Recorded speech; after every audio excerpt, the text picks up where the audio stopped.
Hello mga Taurus sign, kamusta po kayo? Welcome po sa Pinoy Twins Tarot. Mag-read po tayo ng cards para sa inyo today. Alamin natin ano ba ang nangyayari sa connection ninyo ng person mo, Taurus sign. Okay, so magpupulang po ako ng energy para sa reading nyo today. Makita natin kung anong nangyayari sa connection ninyo, mga Taurus sign. Okay, so paalala lang po na this is a general reading. Okay, so kung ano lang po yung mag-resonate, yun lang po yung kunin natin, guys. Okay, marami pong salamat. Sun, Moon, Venus, and Rising. Ano po ba ang nangyayari sa connection ni Taurus at ng person niya? Okay, ano po ba ang nangyayari sa kanilang connection ng person niya, Taurus? Okay, we have Knight of Swords. Knight of Swords. Next is the Chariot. Okay.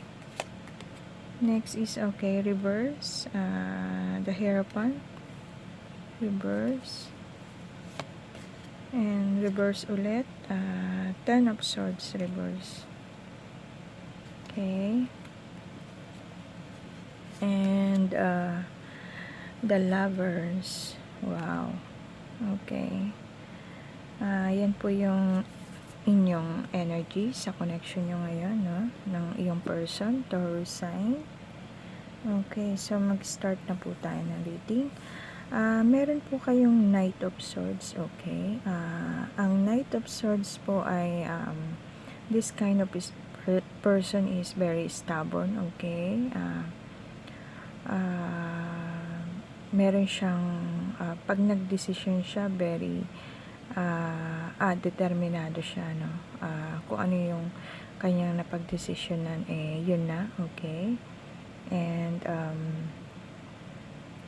pag meron siyang ginusto, yun, talagang pushing forward talaga siya para makuha niya yung gusto niya, okay? And this kind of person is, hindi siya yung parang babagal-bagal. Kumbaga, pag nag-decision siya, kaagad-agad gagawin niya. Ganun siya, may ganong klaseng tao itong person na to, no? So, meron po kayong card na the Chariot, okay? Ang Chariot po very controlling na klase ng tao, no? May determinasyon sa kanyang ginagawa, okay? And alam niya yung direction na kung saan patutungo yung kanyang mga plano, okay? May direction yung buhay niya, I mean. So, and this person is sa everyday, no? Merong progress sa kanyang life, okay? Okay, guys. And some of you, mga Taurus, no? Kung kayo ito, some of you nakakaranas ng victory ngayon sa life, ano? Siguro, baka na mas tumaas yung posisyon sa trabaho or naging successful sa business nyo, okay? Or some of you merong mga nililigawan na sinagot na sila, kaya feeling victory sila ngayon, okay? And this person is, okay, siguro some of you mga Taurus, no, nakabili ng sasakyan, pwedeng ganon, okay? And then meron kang ano ba itong cards na to? Reverse ng Hierophant, okay? Meron kang reverse na Hierophant, the Hierophant, okay? Okay, some of you, no, mga Taurus, or siguro yung person nyo, guys, kayo na lang pong bahalang mag-apply kung kayo ba to o yung person nyo, no? Kasi itong energy naman na to para sa inyong dalawa ng person mo, okay? So, kayo na pong bahalang maglagay sa sarili ninyo sa sitwasyon nitong mga cards na binabasa natin. Okay, so yung The Hierophant na reverse, okay. This person may problema, no? Meron siyang problema sa namamalakad, siguro sa trabaho, okay. Baka meron siyang nagiging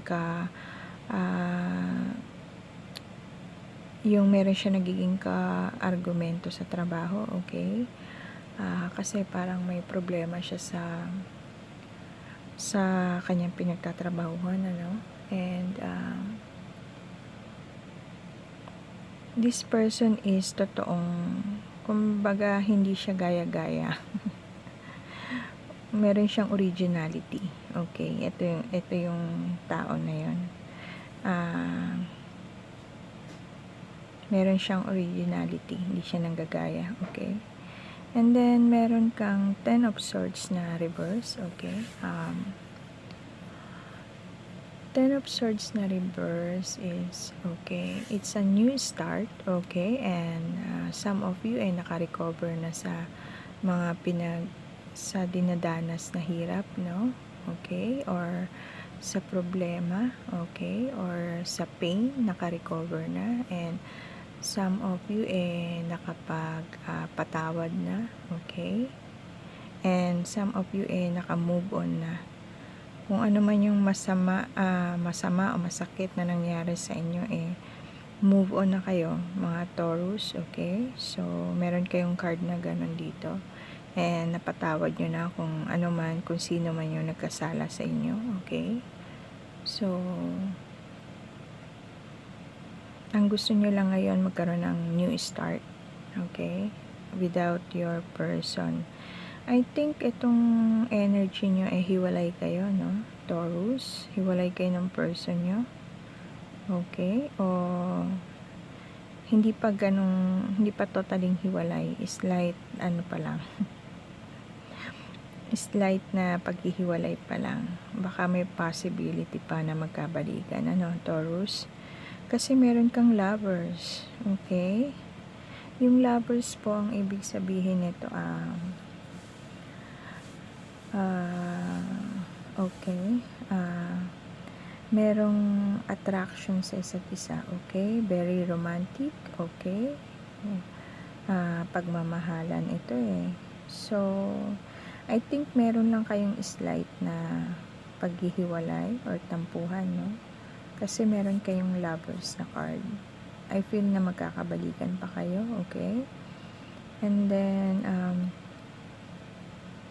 some of you siguro, some of you, no, kayo yung pinipili ng person nyo, o ikaw, Taurus, pinipili mo yung person mo, okay.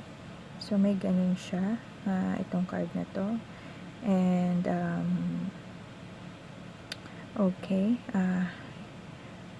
I feel na magkakabalikan pa kayo, Taurus. So kuha tayo ng Angels Oracle. Tingnan natin kung ano yung gustong sabihin ng angels nyo sa energy nyo ni Taurus at ng person mo, okay, sa connection nyo yung dalawa. Tingnan natin kung anong gustong sabihin ng angels nyo, guys, para sa connection nyo. Okay, guys, meron kayong true love na card. This is the romance of a lifetime. Okay, guys, siguro itong person mo, Taurus, true love mo, no. Kaya nga sabi ko, yung feeling ko sa energy nyo na to, meron lang kayong small light na hiwalayan. Siguro tampuhan lang to, no. Magkakabalikan pa kayo, guys. So kapatay isang card. Okay, getting to know each other daw. As you reveal your innermost selves to each other, your bond deepens. Okay? So, siguro, I feel na hindi pa kayo ganun magkakilala ng gusto ng person mo, no? Kaya, dumadanas kayo ng tampuhan, okay? Kasi hindi niyo pa kilala ng gusto yung isa't isa, kung ano yung ayaw at gusto, okay? So, kaya sabi dito ng angel nyo, getting to know each other daw, guys. So, ito lang muna yung cards ninyo para sa energy ninyo, Taurus, no? And para dun sa person mo. So, ang gagawin ko po, tatanggalin ko na po muna ito and then kukuha ako ng cards para sa alamin natin yung current feeling mo sa person mo, Taurus, and dito sa kabilang side, current feeling nung person mo. Okay? So, malaman natin kung ano yung current feeling ninyong dalawa sa connection ninyo. Okay? So, babalik ako, guys. Kuha ko ng cards. Okay, guys. Hello po. Ito na po yung cards na gagamitin natin para sa current feeling mo, Taurus, para sa connection na ito. And itong card na to para sa person mo, current feeling niya sa connection niya. Okay? So, magpupul na po ako ng cards para sa iyo, Taurus. Okay? So, balasahin ko lang saglit. Balasa. Okay. Ano po ba ang current feeling ni Taurus ngayon sa kanyang person? Current feeling ni Taurus sa kanyang person, please. Ano po ba ang current feeling ni Taurus? Kuha na tayo ng cards, guys.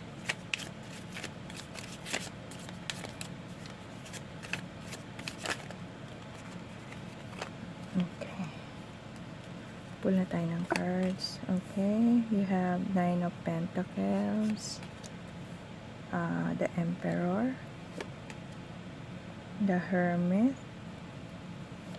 And Queen of Cups. Okay. So, ito yung current feeling mo, Taurus. And then, mag-pull tayo ng current feeling ng person mo, Taurus. Okay. Balasahin ko muna, guys. Current feeling ng person ni Taurus, please, spirits. Ano po ba ang current feeling ng person ni Taurus? Okay. Ayan na, lumabas tong High Priestess. Okay, High Priestess. Current feeling ng person ni Taurus. Okay. Have 8 of Swords, Page of Wands, and the Moon. Okay. So, ito yung current feeling ng person mo, Taurus. Okay, read na natin. Yung para sa'yo, ito, 9 of Pentacles. Okay.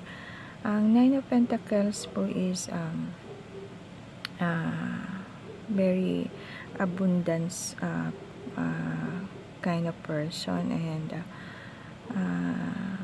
mahilig siyang maka-appreciate. Okay. And very wealthy. Okay. So, siguro ikaw, Taurus, maganda na yung ng kabuhayan mo ngayon, ano? Very successful ka na. Okay. And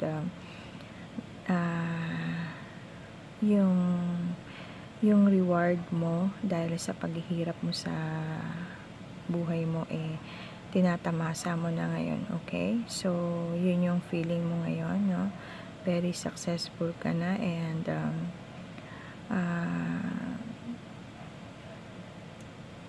okay. So, punta tayo sa The Emperor. Okay. Ang card po na ito okay. Siguro some of you mga Taurus, magaganda yung ano ninyo sa trabaho, no? Kumbaga, may power kayo sa work ninyo. I think na maganda yung pwesto nyo sa trabaho nyo, no? Okay. And siguro nga boss kayo, no? And then kung lalaki ka, Taurus, you look very masculine, okay? And kung babae ka naman, siguro napaka gandang klase mong babae, ano? Okay, so yun nga, very successful and maganda yung sitwasyon mo sa trabaho mo ngayon. Parang boss ka, ganon, mga manager siguro, mga ganon. Okay, and then you have the Hermit. Okay, ang Hermit card po, ang ibig kong sabihin nito okay, some of you Taurus, gusto nyo lang, mahilig kayo mapag-isa, okay, and yun nga, siguro nga nagkaroon kayo ng slight na paghihiwalay ng person mo, ano, kasi meron ditong withdrawal, okay, nag-withdraw ka na sa inyong relasyon, okay, ikaw pala ang nag-withdraw. Taurus, okay, and nalulungkot ka, no, nalulungkot ka sa nangyari, okay, pero hindi ka naman loner na tao, nalulungkot ka lang sa nangyari sa inyo ng person mo, okay, and parang nagkaroon ng enlightenment yung isip mo about sa naging sitwasyon ng relasyon nyo, okay, guys. So you have a Queen of Cups, okay. Ang Queen of Cups po, ito pong person na to, ikaw Taurus, very sensitive and emotional ka, no, pero napakabait mo, you're kind of very kind, and napaka maalaga, okay, so very feminine type of person, okay, Taurus, kung babae ka, okay. Meron din dito na kung lalaki si Taurus, very masculine, no, so nakakatuwa yung character na naandito sa cards mo, Taurus. So yun lang, siguro ikaw yung nakipaghiwalay muna, okay. I feel na slight separation lang naman to sa inyo ng person nyo, and maganda naman yung katayuan mo sa buhay ngayon dahil successful ka, tsaka maganda yung position mo sa trabaho, okay. So punta tayo sa cards ng person mo. Meron siyang the High Priestess, okay. Ang High Priestess po is misteryoso o misteryosang tao, okay. This person merong natatagong talino na hindi niya pinapaalam sa'yo, okay. And okay, mahilig siyang, basta masikreto siya, okay. Mahilig siya sa mga mystery. May ganun siyang klase ng tao, okay guys. Ano pa ba? Wait lang guys. Okay. And this person gusto ng gustong mag-reveal ng secrets niya, okay. Siguro yun yung isang pinagkatampuhan ninyo, no? Hindi siya nagsasabi sa'yo ng kasi nga misteryosa, masikreto. Ngayon, ang feeling niya ngayon, gusto niya na sabihin sa'yo, i-reveal yung secret na gusto mong malaman, Taurus, okay. Yun. Ayun nga, yun. Gusto niyang magsabi sa'yo kung ano yung secret na gusto mong malaman, okay. Yun yung kanyang feeling ngayon ng person mo, Taurus. And then meron siyang 8 of Swords, okay. Ang 8 of Swords po, okay, movement, okay, action, okay. So yun yung gusto niyang gawin sa connection nyo, guys. Gusto niya mag-reveal ng sikreto na gusto mong malaman, Taurus, okay. And then meron tayong Page of Wands, okay. Ang Page of Wands po okay, some of you merong magsisend ng message, okay? So yun na siguro, baka gustong makipag-usap na ng person mo sa'yo, no? Some of you makaka-receive ng message, okay? Through chat or email, okay? So yun, magsisend ng message, exciting news. Okay, siguro makikipagbati na tong person mo, Taurus. Okay? And ibibigay niya na kung ano yung gusto mong mangyari. I mean, kung meron kang gustong malaman na ayaw niya sabihin sa'yo dahil masikreto siya, i-reveal na niya sa'yo. Okay? And then, meron siyang the moon na card. This person,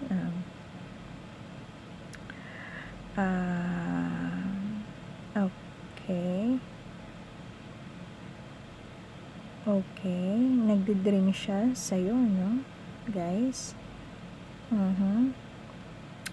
Nagdi-dream siya sa'yo, and medyo meron siyang fear, okay, meron siyang nararamdamang fear dahil dun sa sikreto na tinatago niya. Okay, so yun yung feeling ng person mo, Taurus. Gusto niyang i-reveal sa'yo yung sikreto, kaya lang meron siyang fear na nararamdaman dahil dun sa tinatago niya na sikreto. So yun yung guys, no? Ang galing naman. Okay, so kuha tayo ng message ng angels nyo para sa feelings ninyong dalawa. Ano ba ma-advise ng angels nyo, Taurus? Okay. Okay, meron kang codependency. Addictions are affecting your romantic life. Okay. Siguro yun kasi yung nagiging habit niya na yung magsikreto sa'yo, no? Kaya naapektuhan yung romantic life niyong dalawa. Okay? So, ayun, naging habit niya na magsikreto sa'yo. Kaya ngayon nagtampo ka na, kaya nakipaghiwalay ka sa kanya. Okay? And then, chemistry. There's a strong magnetic attraction here. Okay? So, kayo, Taurus, tsaka yung person mo, meron kayong mga pinagkakapareho, yung parehas kayo ng mga gusto, okay? So, meron kayong ganong klase na sa sarili ninyo, okay? Marami kayong sunduan, okay? Strong magnetic attraction here. Meron kayong chemistry. And then, okay, meron kayong passion cards. Allow your heart and soul to sing with joy. Maybe, ganito yung feeling yung dalawa, no? Siguro, mahal nyo talaga yung isa't isa, okay? So, yun. I feel na tampuhan lang itong nangyayari sa inyo, guys. Okay? So, mag-pull tayo ng message ng person mo. Okay? I feel na slight lang yung ninyo, tampuhan lang to, magkakabalikan pa kayo, busy lang yung person mo sa paghanap buhay niya, ikaw pala. Okay, so I feel yung tampuhan ninyo maayos pa, okay? Meron ka lang gustong malaman na sikreto na ayaw niyang sabihin. Pero ngayon, yung feeling niya, gusto niya nang i-reveal sa'yo kung ano yung sikreto na yun. Kaya lang, meron siyang nararamdaman takot pag inamin niya sa'yo yung sikreto na yun. Okay? So, kuha tayo na message. Ang sabi niya, I still feel your energy around me. I never believed in these things before. I do now. Okay, nararamdaman ka pa raw niya. Nararamdaman daw niya ang energy mo, Taurus. Kasi meron kayong chemistry dalawa. Okay? Sabi niya, memories of us still linger even after all this time. Okay? Namimiss ka na siguro ng person mo, Taurus. Kaya, hindi ka nawawala sa isip niya. Okay? Kuha pa tayo ng isang card para sa message. Okay, sabi niya, I still want you. I'm fighting for my feelings. Ayan o. Okay. So, yun lang guys, no? Yung reading natin. Para sa inyo mga Taurus, mag-pull tayo ng letters and numbers. Baka makaresonate pa kayo dito sa stone ko. Okay? Pull tayo. Baka mag-resonate dito yung mga names and surname ng person nyo. Okay guys. Okay. Puro number to guys. Kaya nyo ng loto. Baka manalo tong numbers na to, okay? Okay, meron tayong WRP. Number 5, 3, 21, 16, 13, and 7. So yun lang guys. I hope na nag-resonate sa inyo yung reading natin today, no? So, I hope na nagustuhan niyo yung reading natin, Taurus, and naka-resonate kayo. So, see you next reading po, guys. And, so, for now, bye-bye po muna. Okay? So, marami pong salamat, guys. Bye. Blessed be.